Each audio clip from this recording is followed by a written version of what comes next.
I rescued a pair of sisters who had been trafficked. However, what I never expected was, they turned out to be the vicious villainesses in the novel, committing every imaginable crime. In the original story, they couldn't help but fall in love with the male lead, Makoto, but unfortunately, because they were villains in the book, they were doomed to a tragic end. In the end, the Yandere younger sister was shot in the head by the police during her attempt to kidnap the male lead. The Tsundere elder sister was plotted against by the heroine, framed, and sentenced to life in prison. So, I racked my brains and did everything I could to suppress the male lead, Makoto.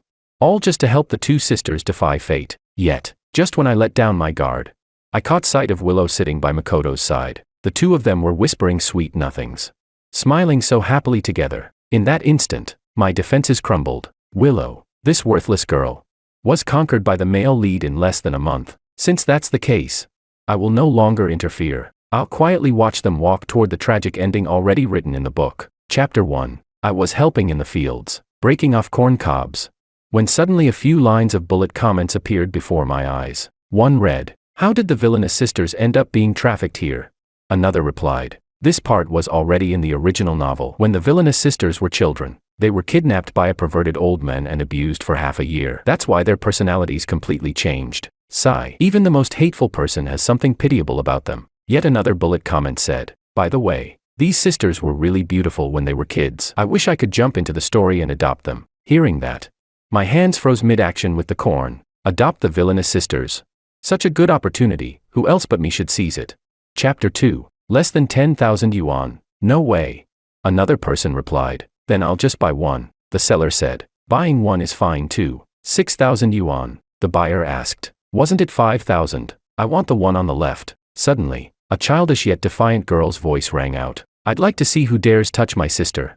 The crowd burst into laughter. Someone said, "Yo, this little brat has quite the temper." Another replied, "A few beatings will make her obedient." Panting heavily, I pushed my way through the crowd, clutching an old plastic bag stuffed with crumpled bills. I shouted loudly, "I'll take both sisters."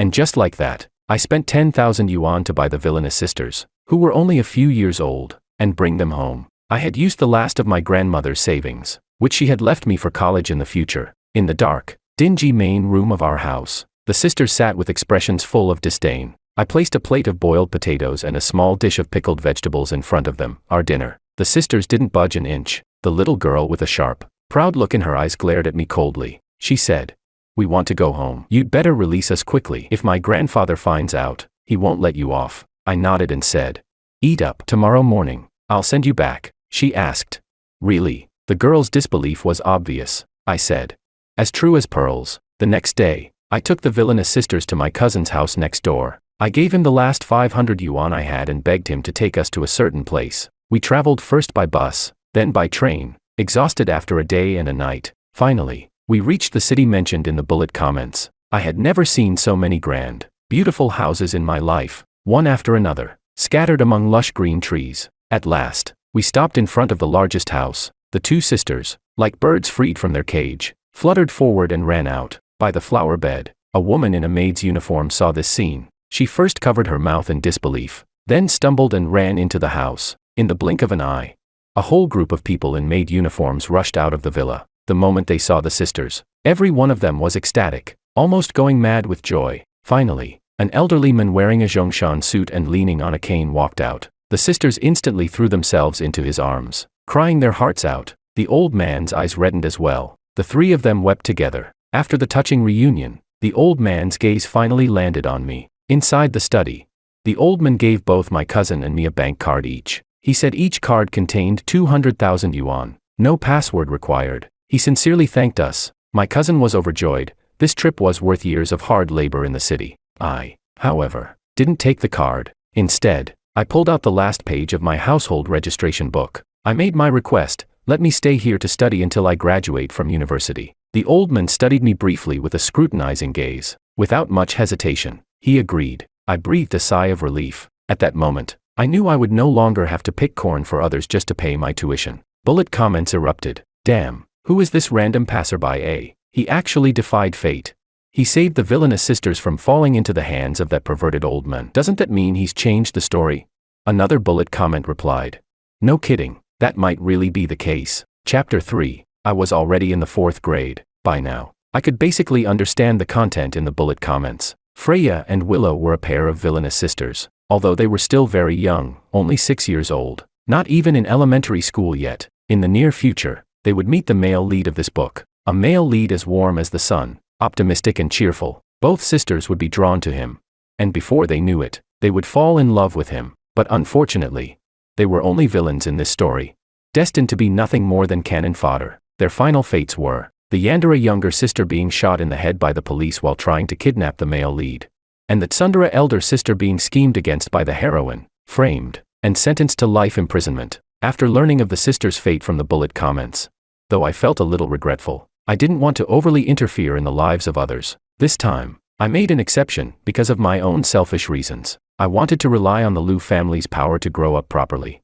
to have books to read and food to eat. Once I graduated from university and could support myself, I would naturally leave the Liu family. So during this period, I must not develop any unnecessary entanglements with these sisters. Absolutely not. Chapter 4. After summer break, the old man arranged for me to attend an elite private school, a wide, bright teaching building, a clean and tidy library, a lush green playground. Even the bathrooms were spotless. It was nothing like the school in the countryside, where during class you could smell the stench of the pit latrines. Freya and Willow were also enrolled here, attending first grade. I was placed in the 5th grade. At noon, I was eating lunch in the school cafeteria with my newly met deskmate when a voice suddenly interrupted me. "Brother, I don't want to eat this chicken drumstick." Turning my head, I saw Willow standing behind me with her tray. My deskmate David looked surprised and exclaimed, "George, is this your sister?" I froze for 2 seconds before realizing what he meant and muttered a vague mm. After handing me her drumstick, Willow asked in her sweet childish voice, "Brother, can I sit here? Someone spilled soup on my seat, so I can't sit there anymore." In the cafeteria, each grade had its own dining section. I was about to make up some excuse to refuse her, but David quickly scooted to the side with excitement, saying warmly, Come, little sister, sit here." Then he turned to me and said, "George, your sister is really cute." And indeed, Willow was quite pretty. Her eyes were bright and dark, her eyebrows shaped like willow leaves, and her nose delicate and straight, a textbook little beauty. I couldn't understand why she came here, and why was this kid so picky about food, this she wouldn't eat, that she wouldn't touch. During the whole meal, I was busy picking out onions and garlic for her. Afterward, I had to wipe her mouth, take her to wash her hands, and then send her back to her classroom. "Goodbye, brother. Wait for me after school." "Okay," Willow said reluctantly. I looked at her, and my heart was a mess of complicated feelings. According to the bullet comments, the Yandere Willow, after failing to confess to the male lead, would have him kidnapped, locking him away on an island villa made entirely of glass. The house was fitted with dozens, even hundreds of cameras. She even shackled him, never allowing him to step outside. Someone this Yandere, could she really have been this obedient and sweet as a child? I shook my head, forcing myself to wake up. I absolutely must not be fooled by her. That night, after finishing my homework, I was preparing to go to bed. Unexpectedly, Willow came again, dressed in rabbit print pajamas, carrying a pillow and a book in her arms. Gazing at me with hopeful eyes, she said, "Brother, I can't fall asleep. Could you tell me a story?" This time, I rejected her without hesitation. I said, "No, I'm going to sleep." She tilted her head up, biting her lip, looking at me so pitifully. She said, "But I really want to listen." Back then, every night before bed, my dad would tell me stories from this book. I haven't heard them in such a long time. I had heard a bit about her parents. Apparently, they had died in a plane crash a year ago. Although she was pitiful, she still had her sister, and a grandfather who was unimaginably wealthy, with dozens of servants lined up to wait on her. And me. My father was gone. My mother had run away with someone else. And my only grandmother, the one I depended on, had just passed away not long ago. I had to rely on others just to have a place to live and go to school. If anyone here was pitiful, wasn't it me? I said. "You can ask someone else to tell you a story. Don't you have lots of maids at home?" Hardening my heart, I shut the door. An hour later, feeling a bit thirsty, I went to the kitchen for water. When I opened the door, I found Willow hugging her pillow, sitting on the cold floor. The moment she saw me, her expression turned shy and hesitant. In a soft, sticky sweet voice, she said, "Brother, can you tell me a story now?" I gave in, completely speechless. I asked, "Why don't you let someone else tell you a story?" She was silent for a while before replying in a pitiful tone, "I don't like the way they look at me. Everyone thinks I'm pitiful." I was startled. This little girl was only 6. Yet her observations were that sharp. I asked. Then why do you want me to tell you a story? She said. Because you don't think I'm pitiful, you only think I'm annoying. I almost laughed. If you know that, why still insist on me telling you a story? Without the slightest hint of embarrassment, Willow hugged her pillow and walked straight into my room. Blinking her big, shining eyes, she asked, "Brother, can I sit on your sofa for a while? I'll leave after you finish the story." It seemed that unless I compromised, she wouldn't give up. Sighing, I reluctantly took the fairy tale book from her hands. I said, "Just one story. After I finish, you go straight back to your room and sleep." She nodded quickly like a little chick pecking rice. I know," I began. One day, Donald Duck and his friends were playing by the lake when suddenly, but before I got far, there was a knock at the door. I got up to open it. It was Freya. She was also in rabbit print pajamas, her eyes cold and aloof, her tone distant as she said, "Willow, why aren't you back in your room sleeping yet?" "Big sister," Willow called out excitedly, "Brother is telling me a Donald Duck story. It's so good." Freya said, "I don't want to hear it." I was about to close the door when Freya stepped inside. I was dumbfounded. "If you don't want to listen, then why come in?" Freya, in full tsundere style, said, "I'm staying here to wait for my sister." Fine, whatever." After finishing the Donald Duck story, I shut the book. I said, "That's it, story's over. Go to bed now." Willow obediently got off the sofa, still hugging her pillow. Then suddenly, she planted a kiss on my cheek. She said, "Good night, brother." I froze, completely dumbfounded. You, what are you doing?" She explained in her soft, milky voice. "Before, every time Dad told me a story, I would kiss him afterward." Freya rolled her eyes. "No one cares about that. Why did you kiss him? He's not our dad." She glared at her younger sister with obvious displeasure. Willow lowered her head, her voice weak as she said, "I know, sister." The two of them finally left, one walking with her head held high, refusing to show any weakness, the other trailing behind, dejected and gloomy. At last, they were gone. After a long silence, bullet comments popped up again. "This little passerby is something else. He actually managed to live in the villainous sister's house. Not just that, the old man is even supporting him through university." Someone asked, "I'm starting to wonder, has he awakened self-awareness?" Another replied, "If he really has, then I truly hope he can help the villainous sisters walk the right path, keep them away from the male and female leads, and escape their tragic fate." Help the villains walk the right path, escape their tragic fate. I don't have that kind of ability. Chapter 5. The next day at noon, Willow once again came over to my dining area, but this time, it wasn't just her. Freya was carrying her tray as well. David stared in shock, with envy in his voice. "George, you actually have two little sisters, and they're twins." I looked at the two of them, utterly speechless, and said, "What exactly are you two trying to do?" Willow said, "Brother, I don't want garlic, and no chili either." Her soft, milky voice carried a hint of complaint. Bullet comments popped up. "Don't want garlic or chili, yet you still ask the cafeteria lady to pile on so much spicy chicken." Willow seems kind of clingy with this passerby, eh? What's going on? Another bullet comment replied, "Maybe she thinks George is her dad. Didn't she make him read her a story last night?" Yet another one read, "LOL, George is only 4 years older than her." The comments made my temples throb. I glanced at Freya beside me and asked, "And what about you?" She placed her tray in front of me, her tone still as tsundere as ever. "I don't like Sichuan peppercorns." Oh, so both of them were treating me like a servant now. Since the Liu family had shown me kindness, I naturally wouldn't refuse such a small favor, so I picked out the ingredients they disliked from their trays. Then let the two princesses sit down beside me. David chuckled and tried to be friendly. "So, little sisters, what are your names?" Freya gave him a cool glance and replied, "Don't talk while eating." David looked a bit awkward, forcing a laugh. "George, your sister's pretty serious, not wanting any unnecessary misunderstandings." I quickly explained, "They're not my sisters." He looked surprised. "Really? Then why do they call you brother?" I thought for a moment and came up with a fitting answer. "I'm a student sponsored by their grandfather." A flash of understanding crossed David's eyes. He nodded and said, "Ah, I see." Just then, Willow suddenly put down her fork and looked at me with teary eyes. She said, "Don't you want to be my brother?" "Why would you say that?" I was dumbfounded. What did I even say? Wasn't it the truth? Her sister Freya spoke coldly. "Eat." Willow pouted and retorted, "I don't want to." Freya snorted and said, "He doesn't even want to be your brother. Why act like this? You sound just like those love-brained girls in novels." I was speechless. "Kid, you're only 6 years old, what kind of novels are you reading all day?"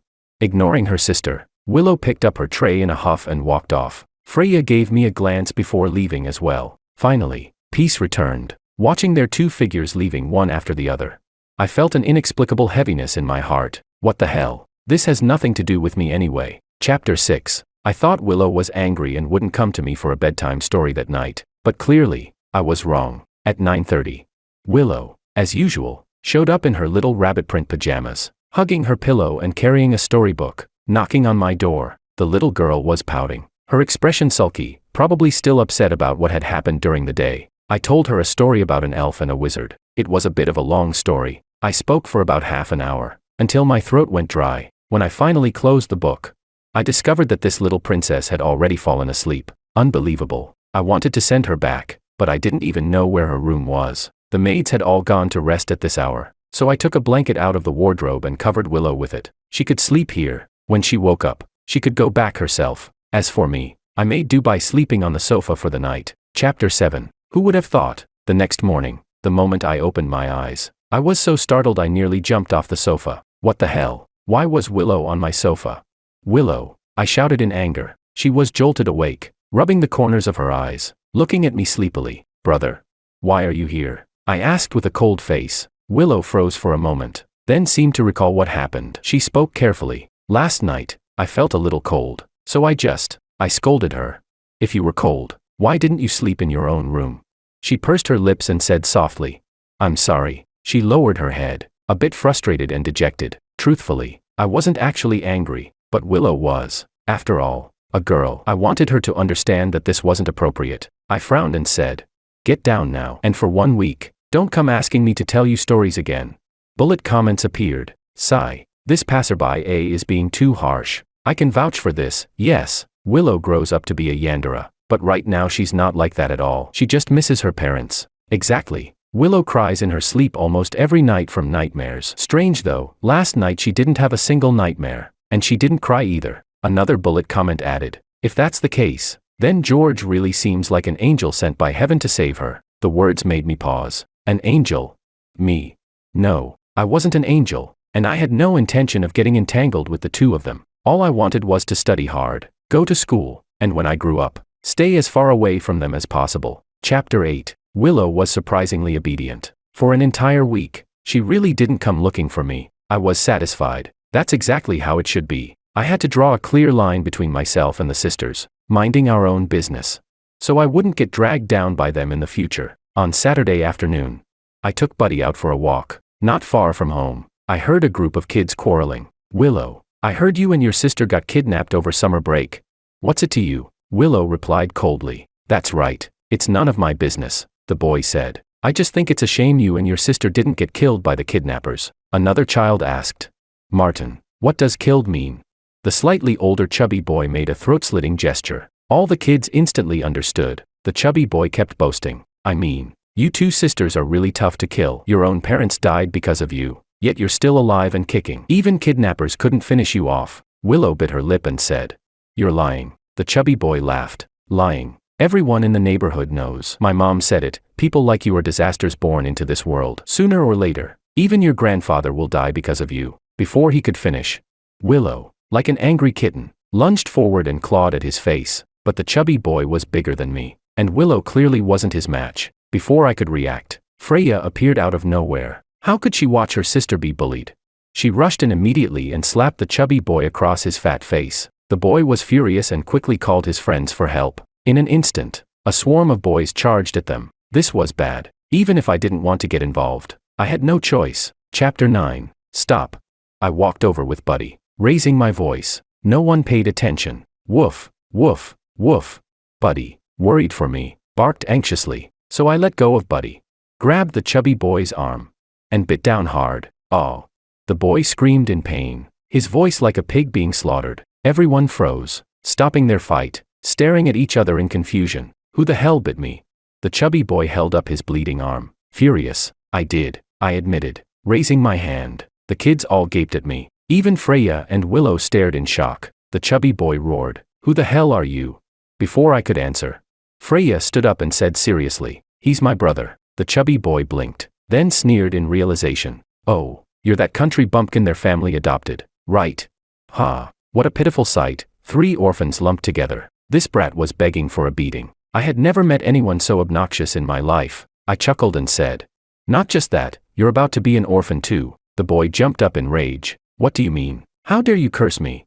It wasn't a curse. I leaned in close, lowered my voice, and whispered something into his ear. He stiffened, turning pale, eyes wide. "You're lying," he gritted out. I just smiled. "Don't believe me? Then go home and check. Otherwise, why do you think your mom always makes you go out and play on Saturday afternoons?" The boy glared at me with hatred, then bolted, shouting as he ran, "Just you wait. If I find out you're spreading lies, I'll skin you alive." His little gang looked dumbfounded. "Martin, where are you going?" they shouted after him. I said casually, "His family's got some issues. You'd better go help him." Like idiots, they all hurried after him, leaving only Freya and Willow behind. Freya had been hurt, her lip was split, her face scratched. I walked over, crouched down, and asked, "Does it hurt? Let me see your wound." But Freya shook her head and instead asked, "What did you say to him?" I teased. "Want to know? Then call me brother and I'll tell you." Freya was completely different from Willow. Willow called me brother every chance she got. But Freya had never once said it. Not that I actually cared. I just wanted to tease her. Freya turned her face away, snorting coldly. "In your dreams." I shrugged. "Oh well, if you don't want to know, forget it." Standing up, I gave them both a casual glance. "Aren't you leaving? Or do you plan to stand here until dinner?" "Brother, wait for me." Willow abandoned her sister and came running to me like a kitten, trying to grab my hand. Buddy came trotting over too, so the 3 of us walked off together, leaving Freya standing alone behind us. Chapter 10. That very night, Martin's mom getting caught rolling in the sheets with the driver became the talk of the entire villa community. And the funniest part was, a group of kids had been the ones to find out. From then on, he no longer had any right to mock the Liu sisters. His family would instead become the new scandal and laughingstock of the neighborhood. That sharp-tongued mother of his could finally have a taste of what it felt like to be gossiped about behind her back. Not 2 days later, Willow came running to me with good news. "Brother, did you hear? Martin's parents are getting divorced, and he's bawling at home. People are saying Martin isn't even his dad's real son. Now his dad doesn't want him. His mom doesn't want him either. He's so pitiful, he's become a kid nobody wants." I was working on my English test paper, my hand pausing for just a second. I didn't know if what I had done was truly right, but according to the bullet comments, his parents were destined to divorce sooner or later. All I did was make it happen 6 months earlier. I asked, "Why are you so happy about someone else's parents divorcing?" She said, "Of course I'm happy. He always mocked and attacked me before." "Brother, you're amazing. You even made Martin, that big bully, cry like a dog." "It wasn't me who was amazing. It was the bullet comments." She huffed. If he dares laugh at me again, I'll laugh him to death instead." I sighed. "Don't just fight with people like that. Next time, if you meet someone like him, stay away. Understand?" She nodded obediently. Got it, brother. Next time someone bullies me, I won't fight. I'll just call brother to handle it." Willow sat across from me, resting her chin in her hands, staring at me with sparkling eyes as if stars were shining inside them. I felt goosebumps crawling up my arms. I said, "Why are you sitting here?" "I'm doing homework." "Go away." She pursed her lips. "Oh, okay." Seeing my impatience, she slowly stood up, shuffling toward the door, turning back to look at me 3 times with every step. She asked, "Brother, when will you finish your homework?" I replied, "I don't know." She asked, "When you're done, can I come play with you?"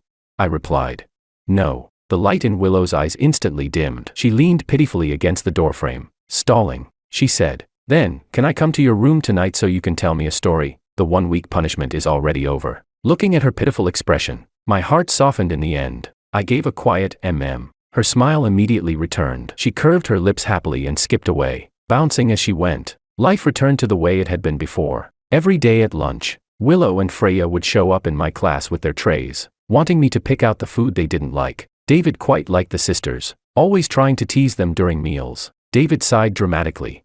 I really wish I had a cute little sister." "George, why don't you give me one of yours?" Then he said, "Hey, if I ask my mom to have another baby now, do you think it's too late?" He turned to Willow. "Willow, want to come live at my house? It's really fun there." Freya, but faced with Freya's cool, aloof expression, David gave an awkward laugh. Ha ha ha, just kidding. Let's eat." After the sisters left, David patted my shoulder seriously. "Your sister, when she grows up, she's definitely going to be a domineering CEO." I was speechless. What on earth does he usually read? But in truth, he wasn't wrong. Freya really did grow up into a domineering CEO, but she was ruthless, scheming, a textbook femme fatale. To be with the male lead, she cut ties with her own sister. Even drove her grandfather, the man who had raised her, to cough up blood from rage. In the end, despite all her plotting, she was counterattacked by the heroine and thrown into prison. Looking at the cold, slender little girl before me now, it was hard to imagine her turning into a love-obsessed woman, but maybe that's the power of the story. No one can stop it. Chapter 11. After entering elementary school, Freya and Willow's schedules became much tighter than before. At home, there were always various private tutors. From Monday to Friday, it was back-to-back English, math competitions, coding, piano. On weekends, it turned into tennis, golf, and horseback riding. The old man even told me to take lessons with the sisters. I picked one or two that might be useful for future work. The rest, even if I learned them, they'd be useless to me. Although he dearly loved his granddaughters, the old man never let up when it came to studying. Every 3 days, he would test them on their lessons. The sisters were exhausted, with almost no time to play, spinning like tops every day. Sigh. The family was already so rich, yet they still worked this hard. How was anyone else supposed to live in comparison? But no matter how busy the schedule was, every night at 9 o'clock sharp, Willow would faithfully appear at my door, demanding that I tell her a story before she obediently went back to sleep. Sometimes Freya would join her. The two sisters would sit quietly on the sofa, listening to me tell stories. Every time, bullet comments would flood across my vision. What a harmonious scene. The villainous sisters look so well behaved. Why do I feel like whenever these three are together, there's this peaceful, idyllic vibe? I really hope the sisters don't turn dark when they grow up. I just want them to live happily like this with little passerby. Whoa. Me too, George. Just work a little harder and raise them well, please. Chapter 12. Time flew by quickly. Before I knew it, I was graduating elementary school. Middle school allowed applications for boarding. And after much consideration, I decided to live on campus. The old man agreed. Unexpectedly, Willow caused a fuss. If brother is going to live at school, then I want to live there too. I refused to be swayed by her. I said, whatever. Even if you live at school, I'll be in middle school and you'll still be in elementary. Our dorms won't even be close. Hearing this, she frowned and thought hard. Then she said, so, all I need to do is catch up and get to middle school quickly, right? I couldn't help but laugh. What are you thinking? You're 4 years younger than me. When you're in elementary, I'm in middle school. When you're in middle school, I'm in high school. When you're in high school, I'm in university. When you're in university, I've already graduated. Willow stared at me, deadly serious. Brother, one day I'll catch up to you. I shrugged dismissively. Then go ahead and try. In the end, my plan to board at school didn't work out. The old man suddenly changed his mind. He said I was still too young and might not adjust well to dorm life. Besides, the school food couldn't compare to home. And since I was still growing, I couldn't afford to eat poorly. The old man had shown me kindness, so naturally I couldn't go against his words. I had no choice but to give up the idea. What I didn't know was that my casual remark at the time, someone had taken it to heart. Willow skipped a grade in middle school. Then she skipped another in high school. By the time I was in my 3rd year of university, she had actually been admitted to a university in the same city. It was only a half-hour drive from mine. The old man was overjoyed. He immediately bought a villa, hired maids and a driver, and even called to inform me, in just half a year since I had last seen her, Willow had changed a lot. Tall and graceful, elegant as orchids, her refined features and flowing lines could instantly outshine the hottest star whose posters were plastered across every street corner. Truly, she was like. Her brows carried the faint color of distant mountains. Her eyes like the clear autumn lake, with light rippling beneath their gaze. While I was still dazed, a young girl came down the stairs, smiling radiantly at me. Brother, I snapped out of my thoughts, pulling myself back to reality. With a teasing tone, I chuckled. Well, the little brat's grown taller again. Aunt Wu must be feeding you extra rations at home. Huh? Willow pouted and pinched my arm in annoyance. I continued. How's Grandpa's health? Willow huffed lightly. He's fine, I said sincerely. Congratulations on getting into your dream university. 16 years old, and already admitted into one of the country's top schools. Truly, only a novel would dare write something like this. Willow's dark eyes gleamed as she pulled out a confident smile, her voice cheerful. I told you, I'd catch up to you. I stared at her, a little dazed for a moment. Then she tugged on my arm, acting spoiled. Come on, let me show you your room. Room? I was baffled. She dragged me upstairs, pushed open a door, and inside was a warmly decorated bedroom. Bright floor-to-ceiling windows, a soft beige carpet. Tilting her head, she said proudly.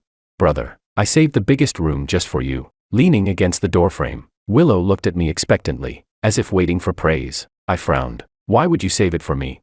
So you can live here, she said matter-of-factly. I shook my head. Thanks, but I don't plan on living here. The dorms are fine. Her face tensed, her tone suddenly stubborn. No, you have to live here. Why do I have to live here? I asked, confused. She bit her lip. Because Grandpa said so. He said you've been careless and reckless ever since you were a kid, never knowing how to take care of yourself. He's worried you won't eat well or sleep well in the dorms. He doesn't feel at ease. Willow paused, her gaze softening as she looked at me. And besides, I wouldn't feel at ease either. The old man really did fuss over me a lot. Back when I first entered university 2 years ago, he wanted to buy me a luxury apartment near campus because he worried I wouldn't get used to dorm life. I refused no matter what, and only then did he let it go. I laughed. What's there to worry about? I've been living in the dorms for 2 years now, and it's been fine. Willow shook her head. That was before I wasn't here yet. Now that I am, it's different. I can take care of you. I was dumbfounded. You take care of me? I couldn't help but laugh. Then what are Aunt Wu and Driverly here for?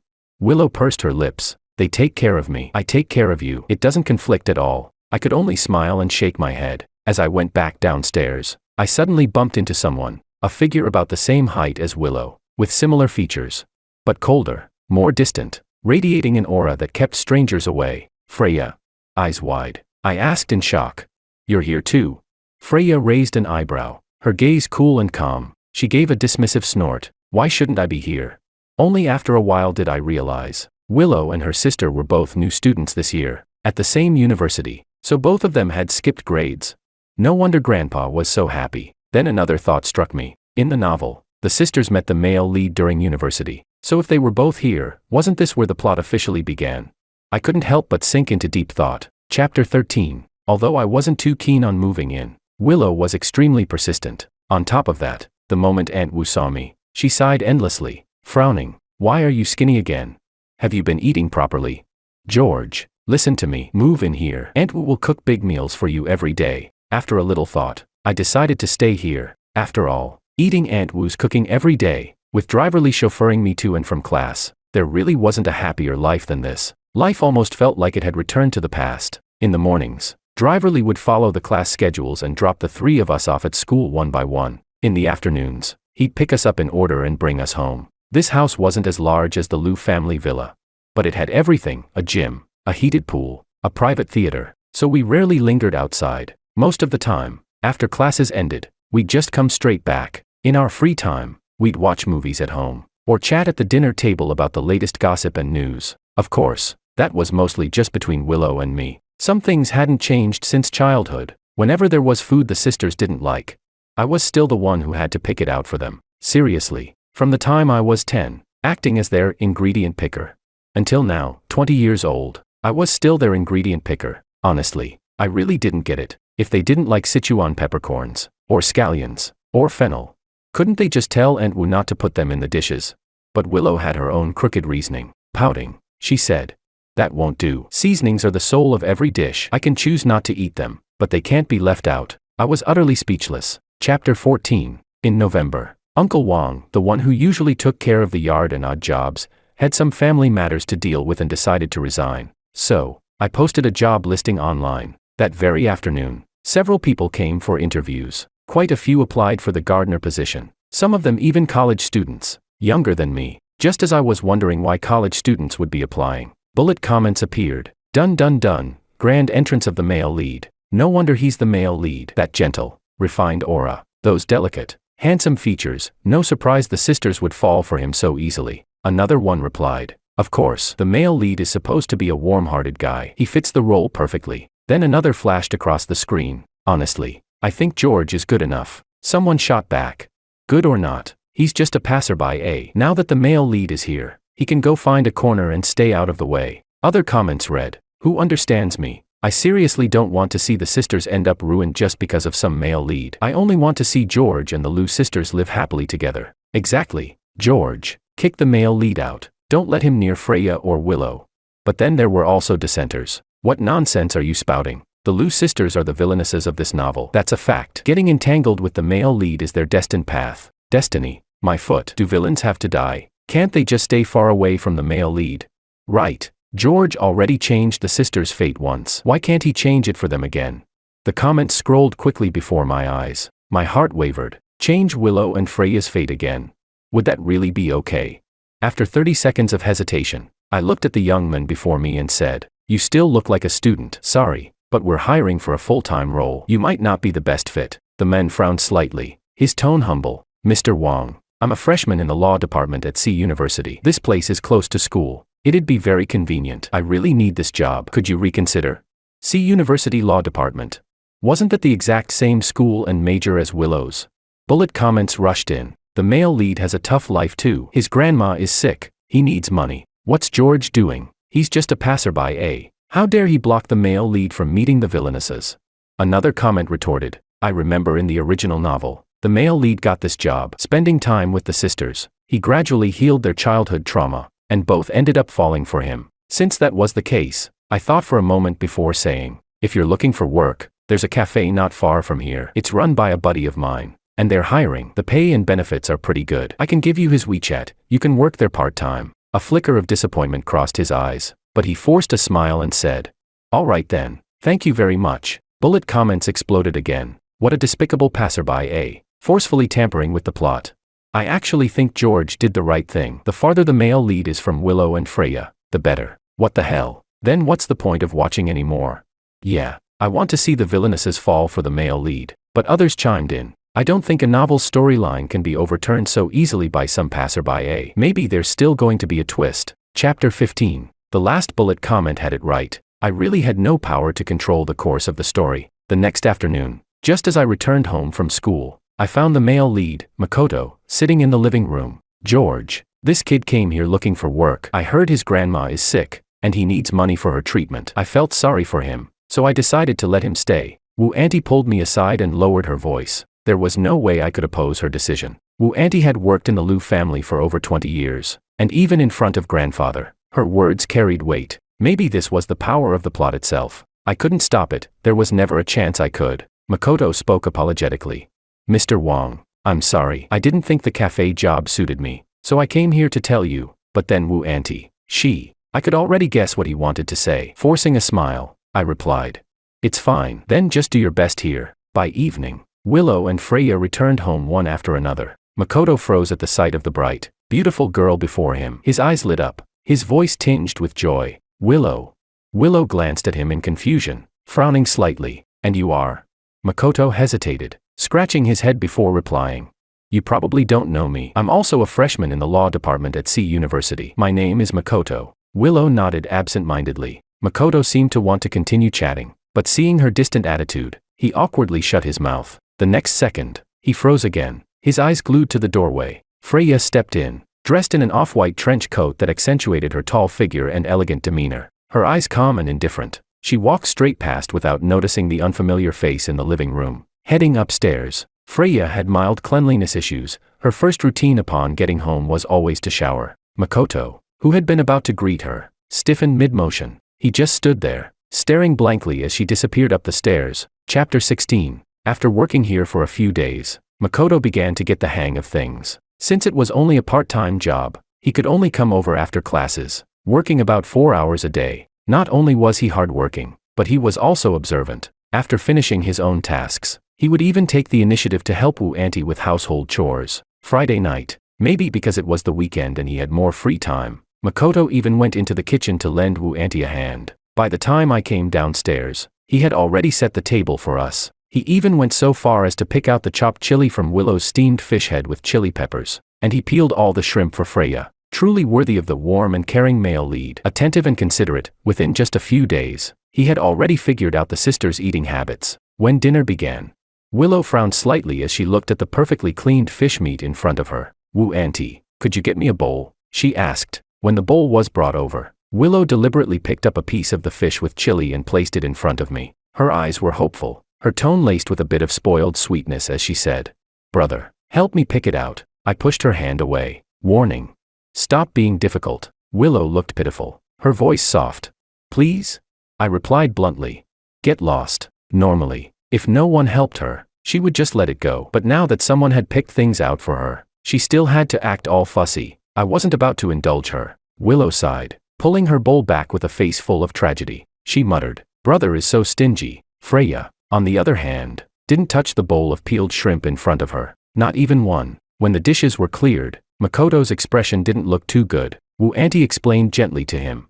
"You probably didn't know. Our two young ladies here don't like anyone else picking their food for them. Not even me. The only exception is George. They don't like anyone else touching their bowls." Bullet comments rolled across the screen. "Heh, the more they dislike the male lead now, the more they'll regret it later. This is definitely heading into angst territory. The villainous sisters are just waiting to be slapped in the face. It's all George's fault. That passerby stole Makoto's spotlight." Another comment said, "Don't worry, the Liu sisters are destined for the male lead. No one can take that away." Ever since Makoto appeared, the hostility toward me in the bullet comments seemed to increase. I tried my best to keep calm and not let it get to me. Chapter 17. I realized things were starting to spiral out of control when Makoto's grandmother from his hometown came to C-City for medical treatment. Wu Auntie, feeling that they had no support in C-City and not even a place to stay, suggested that Makoto's grandmother live in the Liu family's villa during her treatment, which meant our current residence. Wu Auntie has always been the softest and kindest person. Back then, because I had lost my parents at a young age and entered the Liu family alone,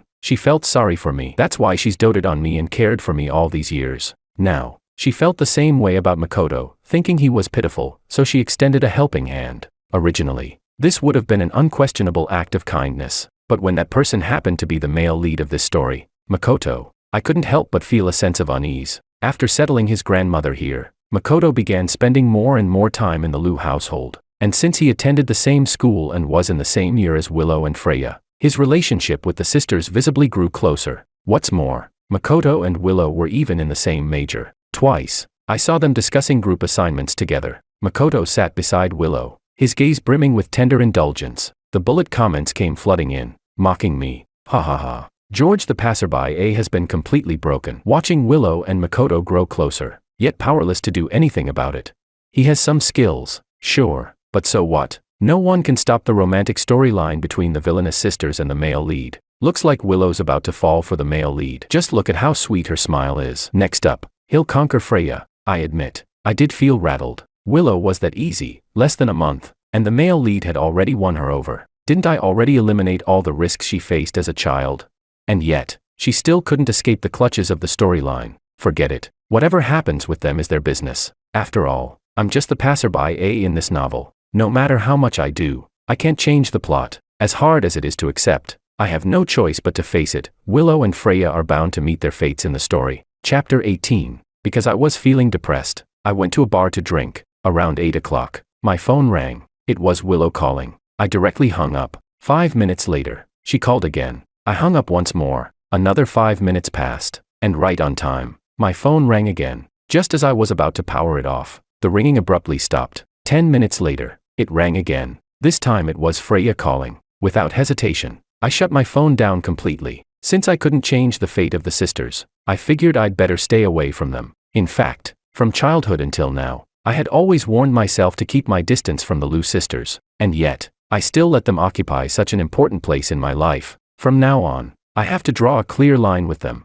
From here on, bridges are bridges, roads are roads. I must never get dragged down by them. Yes, that's how it has to be. At 11 o'clock, I returned home in a taxi, my head heavy from the alcohol. Wu Auntie saw me, her eyes widening like copper bells. Then she patted her chest repeatedly as if recovering from a fright, asking, "George, where have you been? Miss Willow and Miss Freya have been looking for you all night. They even called the police." At that moment, the last thing I wanted was to hear their names. I replied impatiently, "Nowhere. Just had a few drinks with some buddies." Wu Auntie quickly made several phone calls, then helped me upstairs. When I came out of the shower, I found two slender figures standing in my room. Neither of them looked very pleased. "Where did you go?"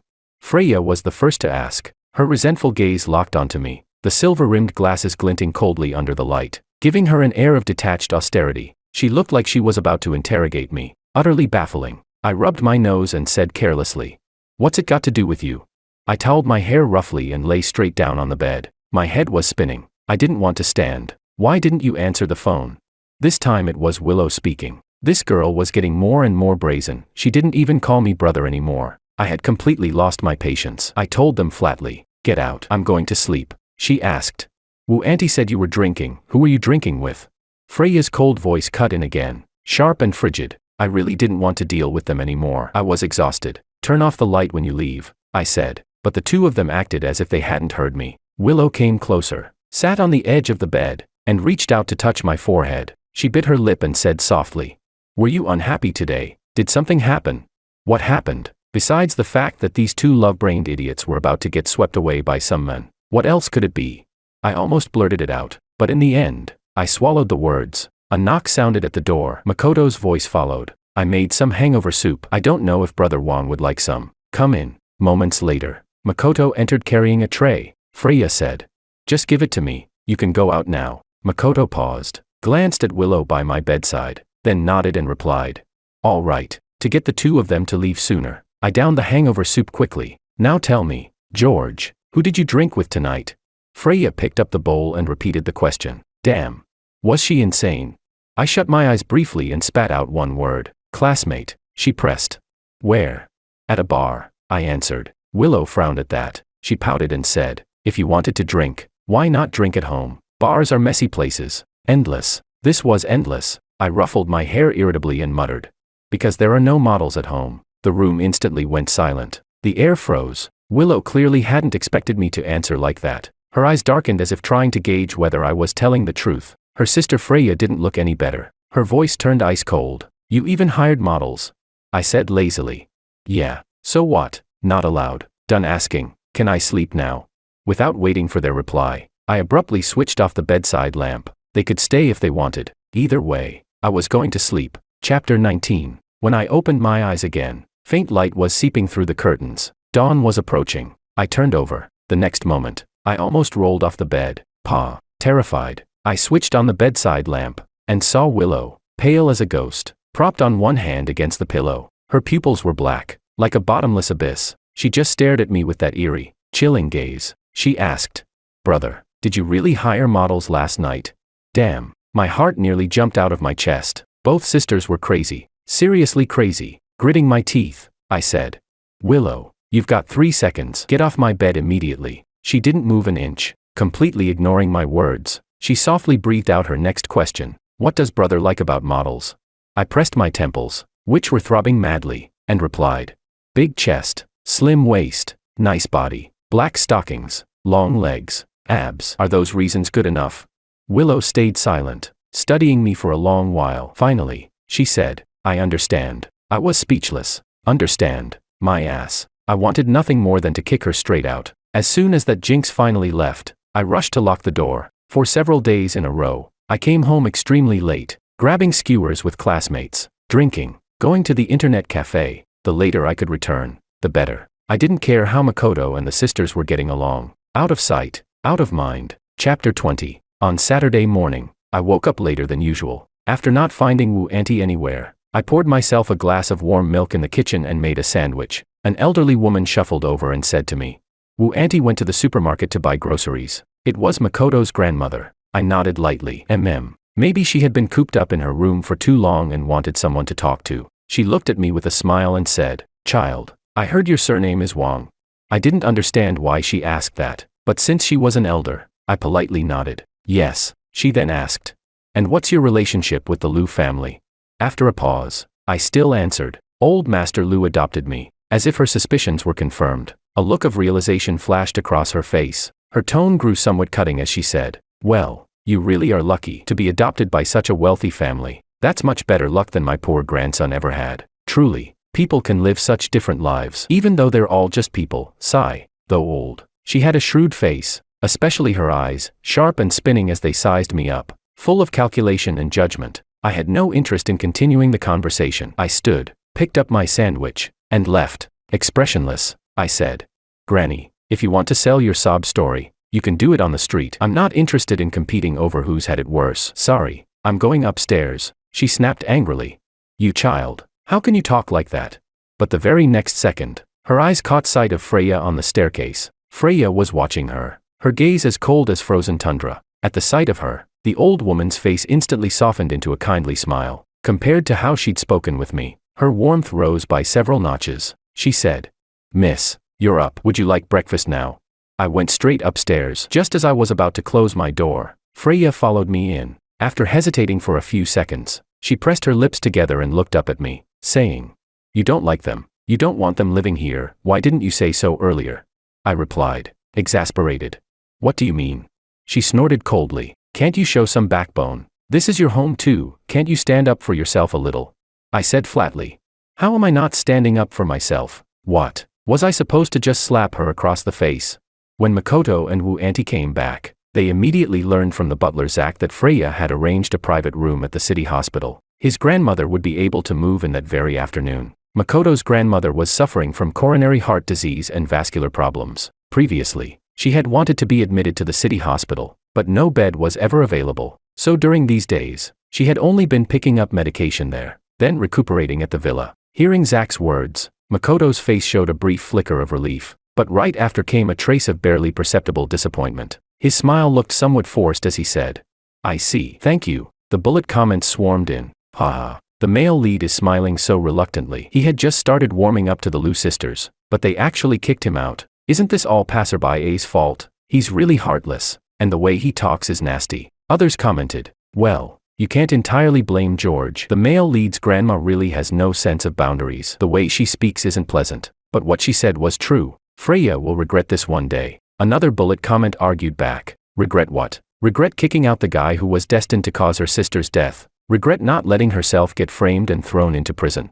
Haha. The one upstairs is overthinking. More comments appeared. "I think George did the right thing. The further the male lead stays away from the sisters, the better. He can date the heroine all he wants, just don't involve our villains." Finally, a comment popped up. "Quiet, Willow's coming downstairs. She definitely won't agree to letting the male lead move out." I looked up. Sure enough, Willow was coming down the stairs. She must have just woken up. There was still a trace of drowsiness on her face. Makoto quickly adjusted his expression and said politely, "Miss Liu, you're up. Good timing. I wanted to thank you for taking care of my grandmother during this time." Willow processed the situation. Tilting her head slightly, she asked, "You're leaving already?"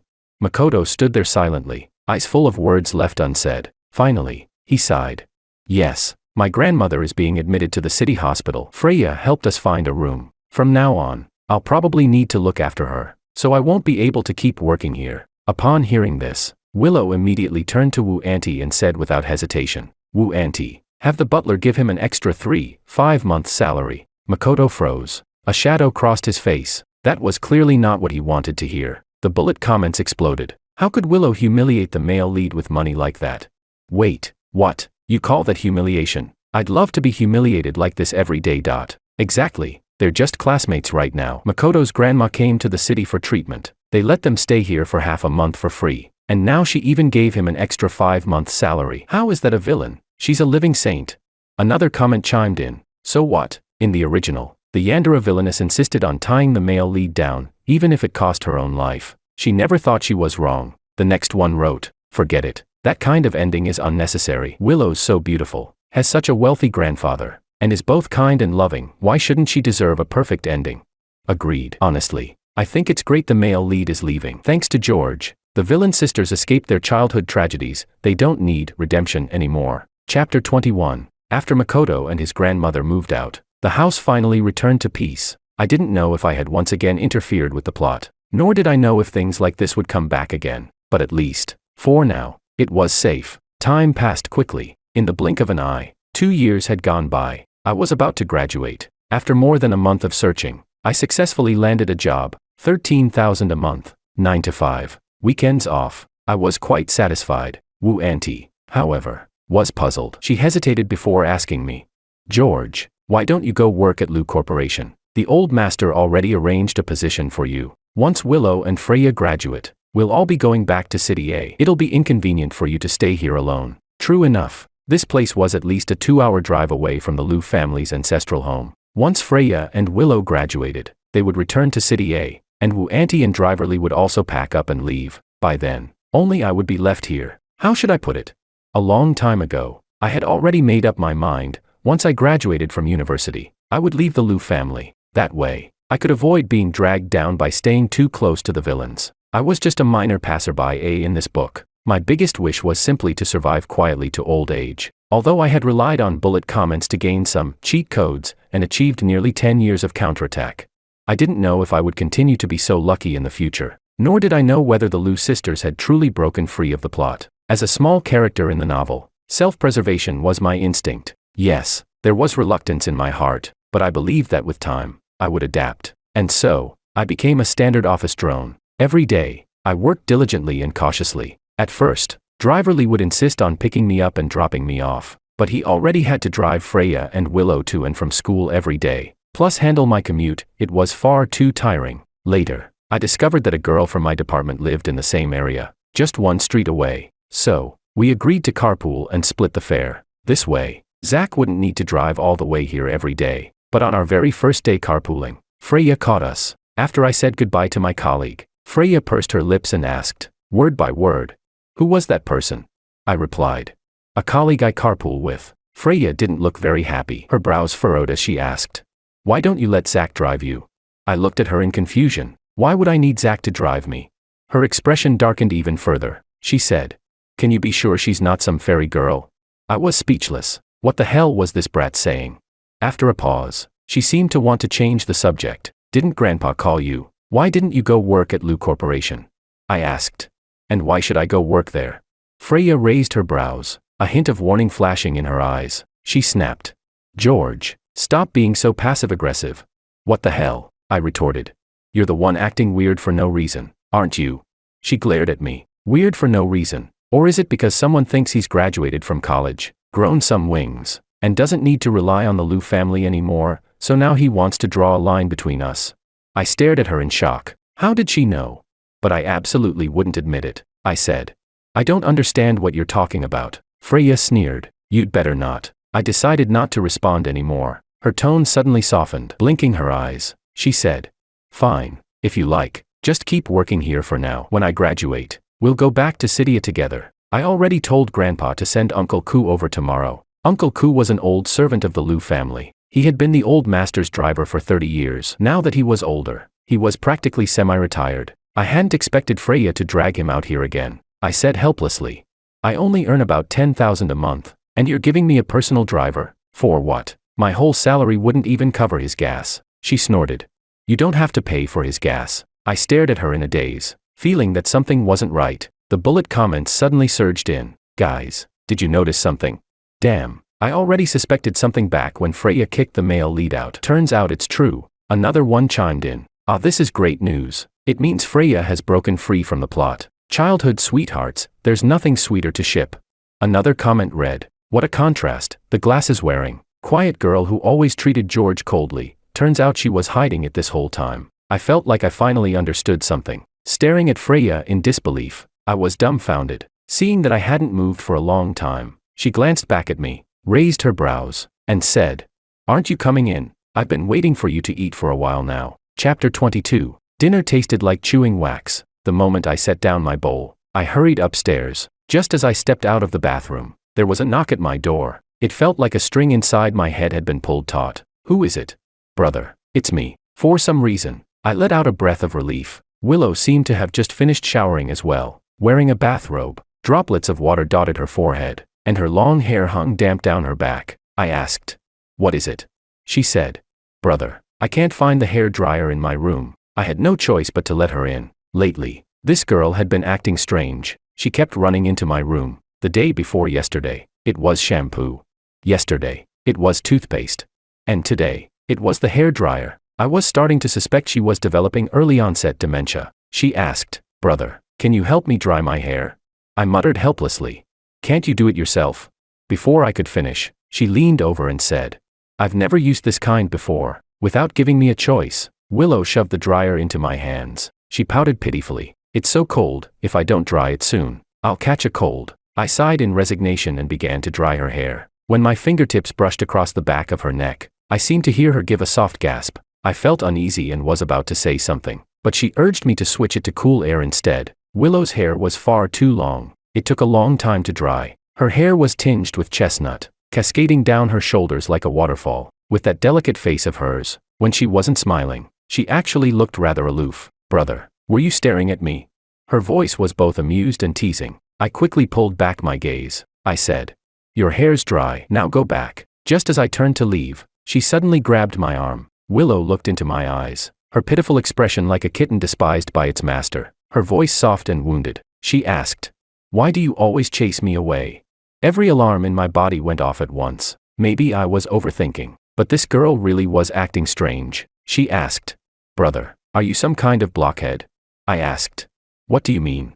I subtly pushed her aside. Willow said, "Don't boys like curvy bodies, long legs in black stockings, and toned abs? I've been wearing black stockings, hanging around your room every day, why won't you look at me even once?" My vision darkened. A terrible premonition spread through my mind. She said, "And, brother, I already turned 18 last month. Last month had been the sister's 18th birthday. The old master even came here specially for the occasion." I frowned. "Of course I know you're of age, but what does that have to do with me?" She said, "Of course it has to do with you. Being an adult means I can date you now." Willow's lips curved into a smile. She raised one hand, hooking it around my neck. Her bright eyes overflowed with a charming, intoxicating allure. My temples throbbed violently. At that moment, lines of bullet comments flashed above me. Holy shit, I knew it would come to this. Sure, healthy love is important, but twisted love is the most thrilling. When you meddle with someone else's fate, you have to bear the consequences yourself. George must understand this now.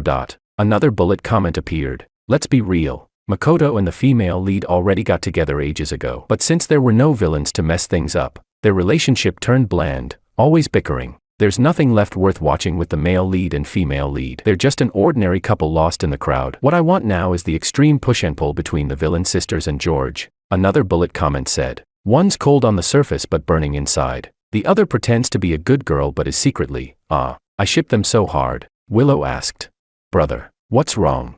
Noticing the shift in my emotions, Willow looked at me curiously. I tore my eyes away from the bullet comments, my expression stiff. "No, nothing. I just feel like resting a bit." Willow asked with a hint of reluctance, "Brother, are you very tired? Should I stay and keep you company?" I said flatly, "No need," she replied. "All right then. Brother, rest early. I'll come by tomorrow morning." As soon as Willow left, I pulled out my suitcase and began packing. The bullet comments burst out in discussion. "What is George doing?" I assented. "Obvious. He's running away." Someone replied, "Wait, isn't this stupid? Why take a suitcase? Does he want to announce it to the world?"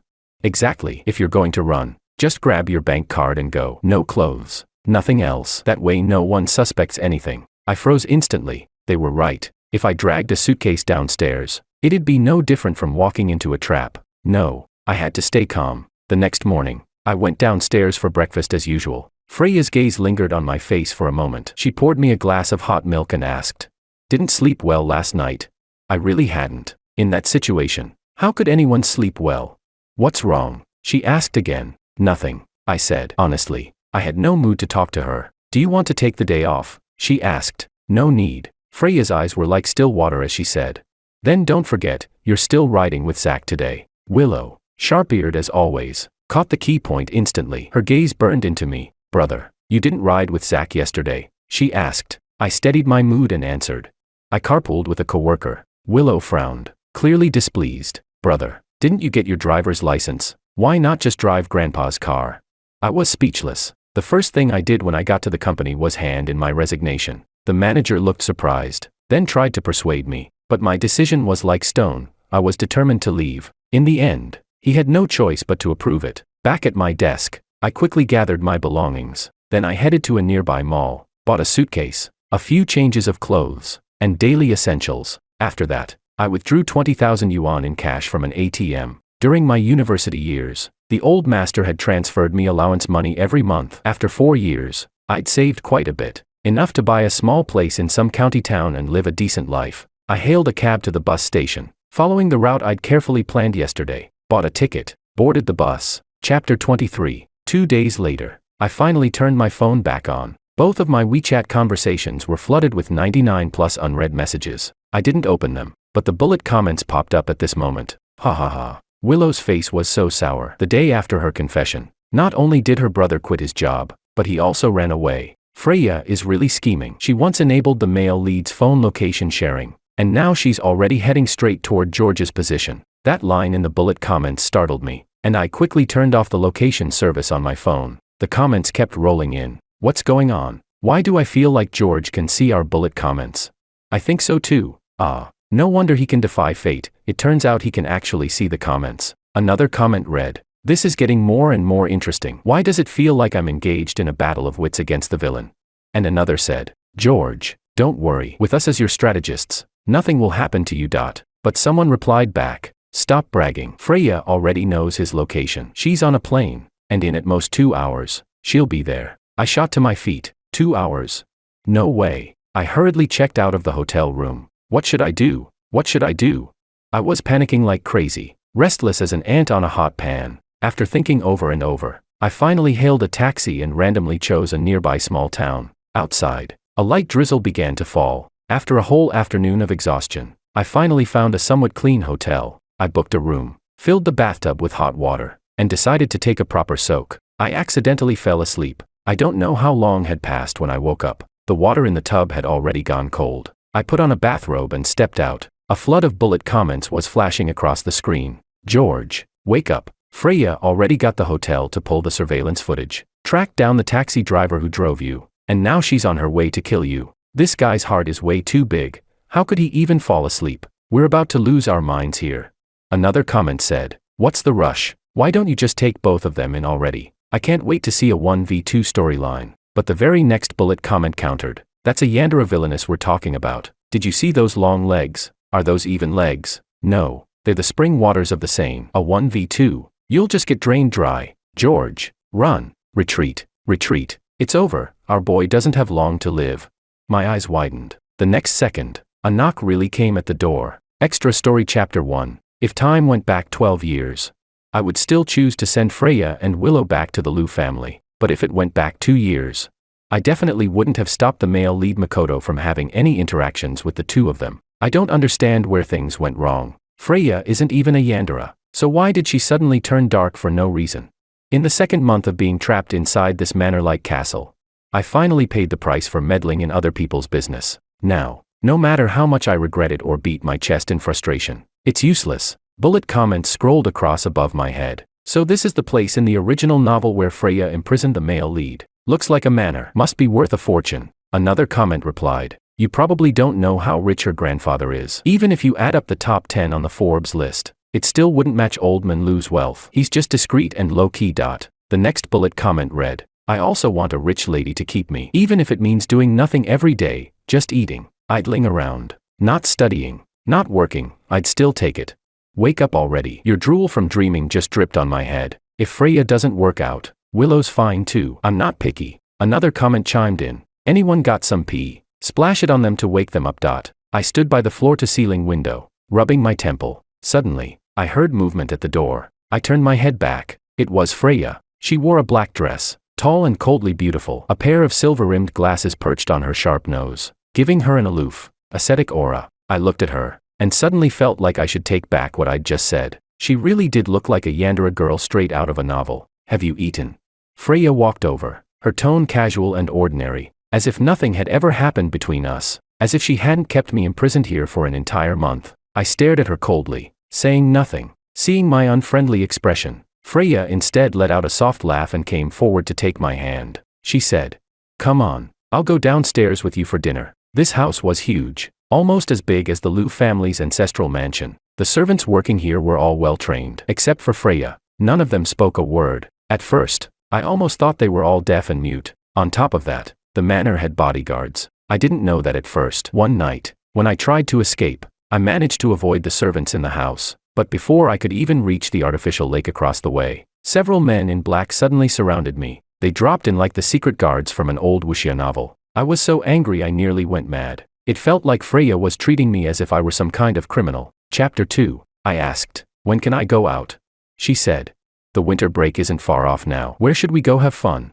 Freya handed me a bowl of soup, her tone casual and indifferent. I really wanted to dump that bowl of soup over her head. But since this whole house was filled with her people, I could only suppress the fury in my chest. I said, go wherever you want. I don't want to go anywhere, I just want to get out of here. She said, Willow is looking for you. You know, right now isn't a good time to leave. I laughed. I'd rather she find me than be locked up here. Hearing this, Freya paused for a second, then smiled faintly and said, you don't seem to understand Willow's temperament very well. If she found you, the first thing she would do is lock you up too. And the guards would only be even stricter than here. The bullet comments popped up. Freya's actually telling the truth this time. George, Willow just begged her grandfather a few days ago to buy her an island. Do I really need to say what that island is for? Another comment said, that's nothing. In the original story, Willow imprisoned the male lead on an island. Later, when the male lead tried to escape and she caught him, she immediately had people buy a few tigers and lions from Africa. I was speechless. The next comment replied, looks like staying with Freya is actually safer. Honestly, I don't think George needs to go against Freya at all. Right now she's genuinely just worried that Willow might find you and do something bad to you, which is why she keeps you here. Another bullet comment agreed. Yeah, George, your situation is completely different from the original novel. You're not Makoto. Makoto liked the heroine but kept being ambiguous with the Lu sisters at the same time, constantly flip-flopping between the heroine and the sisters. That's what drove them to such extreme actions. Someone else replied, exactly. I was so frustrated reading it. Makoto was such a jerk. He'd act all deep and say he wasn't good enough for the heroine. Pull that love is letting go nonsense. And then openly flirt with the two villainesses in front of her just to make her give up on him. In the end, both sisters fell for him, and he had the audacity to say he only saw them as sisters. Damn, I've never seen anyone so pretentious. Another comment came in. Well, that's just the drama of love triangles. Without that, how would they drag the word count? Come on. Even with love triangles you can't do it like that. Villains are people too, why should they be treated as disposable tools between the male and female leads? Exactly. Thank goodness the plot changed. Without Freya and Willow interfering, the male and female lead side is just pure chaos every day. I'm dying laughing. A sharp-tongued comment read, even if it's a pile of crap, when 3 people are fighting over it, it still smells sweet. But when only one person is left, it just reeks. Another bullet comment replied, crude words. But not a crude point. Still, man, that was too crude. After scrolling through the comments, I stayed silent for a long while. Then I asked, when was this house bought? Freya pressed her lips together. 2 years ago, I said, speechless. To lock me up in it. She snorted. Of course not, she said. Back then I just thought the scenery here was nice and figured I'd come here for vacations in the future. I shrugged. You think I'm an idiot? Freya rolled her eyes. You're not exactly that smart either. I was speechless. After dinner, I insisted on going out. Being locked in here for a whole month, I was suffocating. Freya saw she couldn't win against me. She said, fine, but I have to go with you. Dusk fell. The night spread across the sky. In the distance, dense trees with ancient, strange shapes loomed and blocked out the heavens. Closer by, a mist seemed to rise from the empty lawn, like a painting. I had to admit, the scenery here really was quite nice. But Freya's so-called letting me go out was nothing more than agreeing to let me take a walk around the back mountain. Unexpectedly, there was even a horse ranch there. I asked, can we ride horses here? The old man had once made me take riding lessons for a while. Although I wasn't very good at it, I could manage to ride somewhat. She frowned and said, if you're not good at it, you could get hurt. I advise you. I waved her off and walked straight up to a pure white Mongolian horse. Freya bit her lip, trying to stop me. She said, this horse has a fiery temper. You probably won't be able to handle it. I sneered. How do you know I can't handle it if I don't try? Once I got on that horse, I'd like to see who could stop me then. However, 5 minutes later, I paid the price for those words. The horse's temper really was fiery. When I fell off, I finally had to admit she was right. I rolled several times across the grass. Fortunately, the lawn was thick enough that I wasn't badly hurt. Are you all right? You're not injured, are you? When Willow came running over, I heard the tension in her voice. I could even detect the tremor in her tone. I gritted my teeth and said, not dead yet. Fueled by anger, I spoke recklessly. After a few seconds of silence, she huffed angrily. George, do you have a death wish? I said nothing, only meeting her gaze in silence. Back at the villa, Freya still called for a doctor to check me. After confirming there was no serious problem, the doctor finally left. That night, after showering, I was just about to get into bed. There was a knock on my door. In this house, there was naturally no one else who would knock on my door. Annoyed, I turned and opened it. Freya stood there with a medicine box in hand. She had come to treat my wound. Although I wasn't badly injured, my elbow had been cut by a sharp stone. It had bled a little at the time. She raised her eyes and asked me, did you get it wet? I replied, no kidding. How can you shower without getting it wet? She said, it must hurt. I said speechlessly, you're exaggerating. It was only a cut the size of a fingernail. Without medicine, I wouldn't even have noticed the pain. Freya applied the medicine, gave me a few instructions, then got up and left with the box. Her room was right next to mine. During this time, whenever she came over here, she basically stayed in the room next door. For 2 days in a row, Freya came to help me apply the medicine. On the third night, after she finished, As if she'd suddenly remembered something, she said, "There's an exam coming up. I won't be able to come until Friday." I was sitting on the sofa playing a game, too absorbed to pay her any attention. I replied. "Whatever." She asked, "Don't you have anything you want to say to me?" The team fight in my game was about to start, and she still had so much nonsense. So I shot her a single word: "Get lost." Hearing me curse at her, Freya actually chuckled softly. One of her hands reached over and poked my face. Her slender index finger had just applied medicine on me, carrying a faint minty scent. I looked at her with disgust, ready to hurl another insult. But suddenly, she straddled my lap. The next instant, something soft pressed against my lips. The atmosphere froze. My whole body went stiff. My damn game just got wiped in a team fight. 3 seconds later, Freya pulled back. Seeing my thunderstruck expression, her eyes turned sultry as she whispered, "George, that was my first kiss." She asked, "How was it?" She actually asked how it was. When people are embarrassed, they really can't control what comes out of their mouth. I babbled nonsense. "Freya, that was my promotion match, and you made me lose the fight, and you still ask me how it was. I didn't even taste anything." She blinked and said, "What a coincidence. Neither did I. So, shall we do it again?"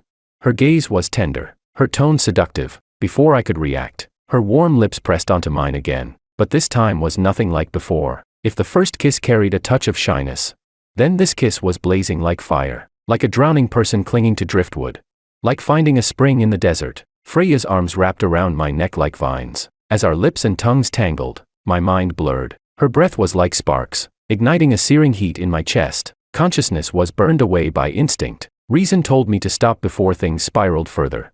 But the chaotic pull was far stronger. Me, a supposedly ambitious young man, falling headlong into such temptation. It was utterly absurd. Only when our breathing grew ragged did we slowly let each other go. Freya's sweet breath brushed my nose as she whispered, "Brother." It was the first time she had called me brother, and it had to be at a moment like this. My awareness returned, recalling the chaos of just now. Shame overwhelmed me. I snapped, furious and flustered. "You should be calling me daddy." Freya nestled into my arms, laughing genuinely from her heart. Ashamed and angry, I remembered the reckless words I'd just blurted. Inwardly, I apologized to Father Lou several times in a row. After driving Freya out, I rubbed my throbbing temples and was about to take another shower. That was when the bullet comments appeared. "Bro, did it feel good just now?" My mind exploded, and the blood in my body froze. For a long moment, for the first time, I actually spoke back to the bullet comments. I asked, You saw that? Holy shit. Then how are we any different from being filmed in some cheap porn?" I was going insane. The comments replied, "Ha ha ha. Quit messing around. Don't worry, George, we can't see it. Of course the system censors that kind of scene, we're just imagining it ourselves." The next comment said, "Which means, please answer our question seriously, did it feel good just now?" I held my forehead. I asked, "Are you people really that open? You talk about stuff like this with random strangers online?" They shot back, "George, saying it like that really hurts. Aren't we brothers?" "Yeah, man, around here, if we call each other brothers, then there's no holding back. So tell us, did it feel good?" Another comment chimed in, "Judging from the reset screen, you two were still on the sofa, so it probably didn't go further than that. Since it was your first time, of course you'd take it slow." The next bullet comment read, "So they only kissed?" "That's my guess." "All right then, got it. I was speechless. Chapter 3, Friday. Freya came as scheduled after finishing her exams. Maybe because of what happened that night, the moment I saw her, I felt a vague sense of awkwardness, along with a trace of guilt. For the first time since childhood, I was feeling this inexplicable emotion toward her. Unbelievable. I decided to go upstairs early, take a cold shower, and calm myself down. "Where are you going?" Freya called after me. "Sleep," I said. She snorted coldly and asked, "Are you avoiding me?" "No," I replied. She said, "Take a walk with me for an hour. Didn't you want to go out? Tomorrow we'll go to the city." I hadn't been outside in over a month. There was no way that sentence wouldn't tempt me. I turned around, stared at her seriously, and said, "Then we're just walking, nothing else." Freya looked at me, her eyes soft and alluring. "Then, what do you want to do?" Shit. I really underestimated a woman's scheming. After the walk, Freya practically shadowed me step for step back upstairs. The moment we reached the second floor, she couldn't wait, hooked her arms around my neck. The next second, she stood on tiptoe and kissed me. No time to even think. After a fierce clash of lips and tongues, my competitive streak was fully ignited. How should I put it? Anyway, when I came back to my senses, I was already carrying Freya and tossing her onto the bed. Fuck, what the hell was I doing? I tried to slam the brakes, but she wrapped her arms tighter around my neck and kissed me again. Freya really knew how to kiss, well-trained material. This one. Wait, what the hell was I even thinking? God damn it. I tried to brake again, but Freya whispered coquettishly in my ear, "Take it seriously." And then, I lost my head again. With the experience from last time, I was already adept at running my hands through her hair. She, too, was completely absorbed, giving it her all, and it even felt like we were breaking into new territory. I clearly sensed Willow's body trembling. The next moment, my brain exploded with a loud buzz. Chapter 4. This time, we still didn't go all the way, but it felt like I had been reborn, suddenly refreshed and clear-headed. Unlike any other experience, this feeling was completely new to me. Impossible to describe. How should I put it? It was like I had just opened the door to a whole new world. After all, I'm already at this age. I've never even dated a girlfriend before. Of course I'd have normal needs. And out there, some things you want to try, you have to pay money for. Not to mention, it's unsanitary, risky, too. Freya, on the other hand, even offered aftercare service. After it was over, she blushed and asked me how it felt. She asked, "Brother, are you okay?" At that moment, I was in post-nut clarity, heart calm, free of desire, so I just replied flatly with 4 words. It was all right. I had no idea those 4 words cut into Freya's heart. Not until the next day, when the bullet comments came online. "George, what exactly happened last night during the blackout?" Freya cried. I was confused. I asked, "What happened to her?"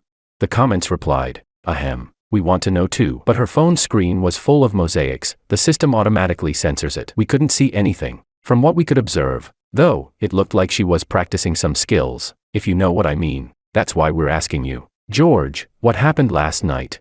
Honestly, I really didn't want to discuss this kind of thing with a bunch of bullet comments, so I replied seriously, "Nothing. Nothing happened between us last night." The bullet comments fell silent for a moment. Then one said, "Bro, don't tell me you couldn't get it up." I was speechless. Another chimed in, "I get it, man. It's normal the first time. Don't worry about it. Don't take it to heart. Just keep trying." I was speechless. And another added, "Just saying, if you really do have that problem, we could always look into outside help. You know what I mean." Once again, I was speechless. Chapter 5. Freya was true to her word. The next day, she really did take me to the city. It was only then that I realized I wasn't in City B, nor in City A. Instead, I was in an entirely different city, over 300 kilometers away from both. My interest in staying there vanished instantly. I had originally planned to have a classmate pass on a message for me, but here, I didn't know a single soul. Who could I even look for? Maybe sensing my dark mood, Freya explained, "Willow's been desperately searching for you." I had to be cautious. "But in another 2 months, let's go on a trip to Europe together." "Okay." I had no patience left to wait. I asked, "So if she keeps looking for me, you'll just keep me locked up here forever?" She said, "Of course not. This winter break, I'll be starting my internship at Lu Corporation. At that time, I'll bring up our situation to grandfather. Even if Willow refuses to accept it, she wouldn't dare defy his word." That wasn't necessarily true. I remembered what the bullet comments had said, that in the original novel, Willow, the Yandere, went against her grandfather's wishes and even turned against her own sister, all for the sake of the male lead. I wasn't saying Willow would definitely do that, but in this novel, maybe that was simply her character setting. Wait. I replayed her words in my mind. I asked, "What exactly are you going to tell your grandfather? What situation between us?" Freya lowered her gaze, the corner of her lips curling into a faint smile. She said, "What? Don't want to take responsibility for me?" Responsibility? She had the nerve to say that. What had I done to her? It was always her scheming and seducing me, not the other way around. I looked at her seriously and said, "Freya, if you're not afraid of angering your grandfather to death, then go ahead and tell him." She tucked a strand of hair behind her ear, pondered for a moment, then said each word slowly. "George, stop worrying so much. I can tell you 2 things. She held up one finger. "First, grandfather isn't nearly as stubborn as you think. Second, whether or not you're ready to take responsibility for me, I'll tie you to my side. From this moment on, no one will ever be able to take you away from me, not even Willow." I didn't want to argue with her about this anymore. The car fell into silence. In the end, both of us left feeling unhappy. Chapter 6. After the weekend, Freya had to return to school. She once again warned me not to try escaping. Of course I wanted to escape, but with so many bodyguards, would they ever allow it? The only thing worth celebrating was that my riding skills had improved lately. I'd even gotten familiar with that white Mongolian horse. Maybe one day, I could ride it and make a run for freedom. A week later, Freya finally returned. I was out for a stroll on the Mongolian horse when she stood across from me, watching quietly, looking stunned for a moment. Night was falling. After 2 laps, I finally stopped. Freya walked toward me, still dressed in her fitted black dress, the light silver-rimmed glasses perched on her nose, her whole presence radiating a natural, icy aura. When she came close, she naturally slipped her arm through mine. She said, "Your riding skills have really improved." I paused, glancing at her sideways. "It's all right," I said. She asked, "Have you eaten yet?" "Yeah," I replied. We returned to the villa. Freya followed behind me. The moment we stepped through the door, she hooked her arms around my neck. Just as she was about to rise on tiptoe and kiss me, I spoke calmly. "Willow, how stupid do you think I am? You really thought putting on glasses and changing clothes would make me mistake you for your sister?" Her body froze. After a long silence, she dropped the disguise and threw herself into my arms. Her voice sounded choked, like cotton muffling the words, laced with grievance. She said, "Brother, I didn't mean to trick you. This whole place is full of my sister's people. If I didn't disguise myself as her, I never could have gotten in." I sighed. This girl looked thinner. When I first saw her just now, the exhaustion in her eyes was obvious. Clearly she hadn't been sleeping well these past days. I sighed again, softening my tone as I asked, "Have you eaten?" Pitifully, she said, "Not yet. What do you want to eat?" "I'll have the kitchen make it," I asked, but Willow only clung to me tightly, refusing to let go. She said, "No, I just want to be with you." She added, "Brother, do you know how hard I've been searching for you?" Only after she had hugged me enough did I go downstairs and ask the maid to cook a bowl of noodles and bring it up. I sat and watched her finish eating, then casually asked, "Where's your sister?" Willow's face instantly darkened, her expression filled with resentment. "I don't want to talk about her," she said. I replied, "You don't want to talk about her? Fine, but I need to remind you. She's your elder sister. Whatever you do, don't forget that." Willow looked straight at me, her eyes brimming with jealousy. She snapped, "Don't worry, it's not like she's going to die." Hearing that, I felt a little less worried. "All right then, it's late. I'm going to shower. Find any room you like and get some sleep," I said. But she answered, "Brother, I want to shower too. Can you help me find some clothes to change into?" So I went to Freya's room and grabbed a brand new nightgown that hadn't been unwrapped yet, handing it to her. After Willow left, I showered and was just about to collapse into bed for some proper rest. Then came another knock at my door. Willow stood outside in a dark silk nightgown, looking up at me with the same pitiful expression she used to have as a child. She said, "Brother, I can't sleep. Can I stay in your room for a while?" I was speechless, already searching for some excuse to refuse, but then she said, "I really missed you. I haven't slept well these past days. I think I might even have insomnia now." As pitiful as she sounded, I still hesitated. After all, this wasn't like when we were kids anymore. We were both adults now. Just as I was hesitating, the bullet comments suddenly came online. "George, I advise you to just agree to her request. When you went to get the nightgown, Willow carefully searched your room. On your sink, she found 2 toothbrushes. You didn't see her expression. Her face suddenly turned dark. Even the best actress couldn't fake that kind of Yandere vibe." The next comment read, "Exactly. She's probably already guessed about you and Freya. Of course Willow wouldn't hurt you. But Freya, that's another story." A chill shot through me. That toothbrush really had been Freya's. From the other day, I never thought it would give me away. My scalp tingled. I switched tracks fast, hurriedly changing my lines. "Come in." There was still a sofa in the room. Willow naturally sat down on it. She asked, "Brother, have you been living here all this time?" I forced myself to stay alert and answered, Yeah." She paused, then said faintly, "That day, why did you try to run away? Was my confession so disgusting to you?" For this question, I chose the safest possible answer. "Willow," I said, "all these years, I've always treated you as a sister. You understand that, don't you?" She immediately countered, "Then what about Freya? Do you also treat her as a sister?" Shit, how was I supposed to answer that? If I said yes, would she even believe me? She asked, "Did you two sleep together?"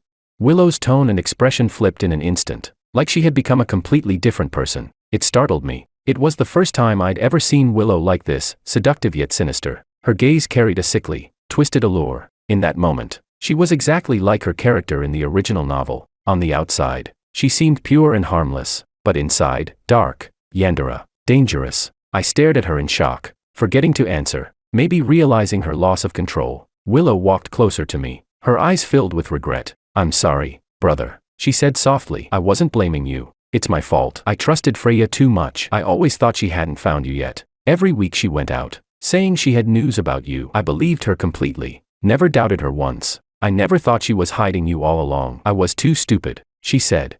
I was the one who confessed to you first. So why should she get to snatch you away from me? Tomorrow we'll leave this place. We'll go somewhere only the two of us exist. She leaned on my shoulder, whispering softly, but inside, I felt cold all over. So, it's come to this. The two villain sisters still heading toward the doomed ending written in the novel. All my effort, all my schemes, yet I was still the one trapped in a cage. If I'd known, I should have just taken the old man's 200,000 yuan and left back then. That would have been better than being imprisoned like this. Unbelievable. Infuriating. What? Am I just supposed to accept this fate? If this is the destiny of the Liu sisters, does it have to be mine too? No, I refuse. I've got a damn cheat ability, and this is how I end up. Why should I? If they can fall into darkness, why can't I? Why should I obediently let the two of them control me? I snapped angrily. So what if I slept with Freya? What's the problem? What, are you going to throw a tantrum about it? Willow instantly let go of me, her face tense as she hurried to explain. Of course not. No way. That's not what I meant, I sneered. If you're going to be that dramatic, then you'd better stay far away from me. The tips of Willow's ears flushed pink. She murmured softly. I wasn't. Brother, I'm not that kind of person, I asked. Earlier you said you wanted to take me away. Where exactly were you planning to go? She said. To a place where no one could ever find us. No doubt it was the island from the original novel, the one where she imprisoned the male lead, and later even brought lions and tigers onto it. I walked over to the sofa and sat down, resting one arm on the armrest, watching her with calm detachment. Too bad, I said. I don't like isolated places. I like noisy, lively ones. Do you understand? Willow went silent, seeming a little uncertain. Come here, I said, beckoning her. She obeyed without question. When she sat beside me, I steeled myself, stroked her cheek, and said, Willow, why don't we live like when we were kids, you, your sister, and me, the three of us together forever? Wouldn't that be good? She looked blank, as if she hadn't processed my words. I continued.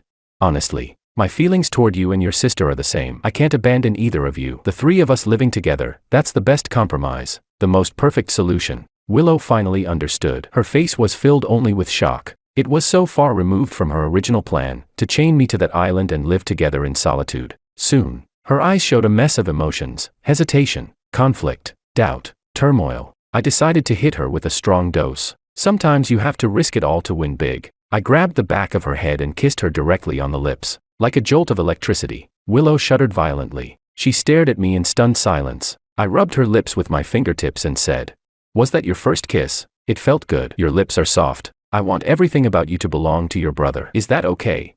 Willow slowly came back to herself, a blush rising on her cheeks. She didn't answer, but she nodded with absolute seriousness. I said, But I like obedient girls. Will you always listen to me?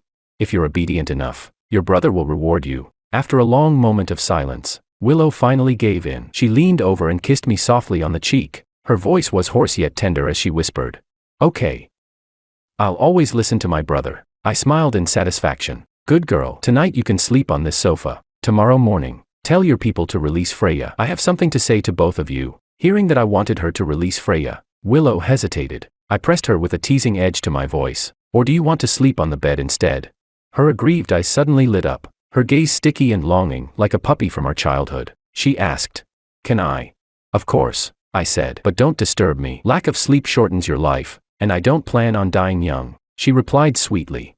All right, I promise I won't bother you. Willow kept her word. Even though she slept beside me, she stayed quiet the whole night. Early the next morning, she really did order her people to release Freya. 2 hours later, Freya arrived by car. Her face was bruised, the corner of her lips split. Clearly, Willow's people had beaten her badly. The three of us sat in the living room. Between the two sisters, the tension was sharp enough to see with the naked eye. I calmly repeated what I had said to Willow the night before. Willow's face was calm, as if she had already accepted reality. Freya, on the other hand, looked utterly shocked, dumbfounded, and demanded I repeat myself again. When she heard the exact same words, her composure shattered. She screamed, George, don't you dare.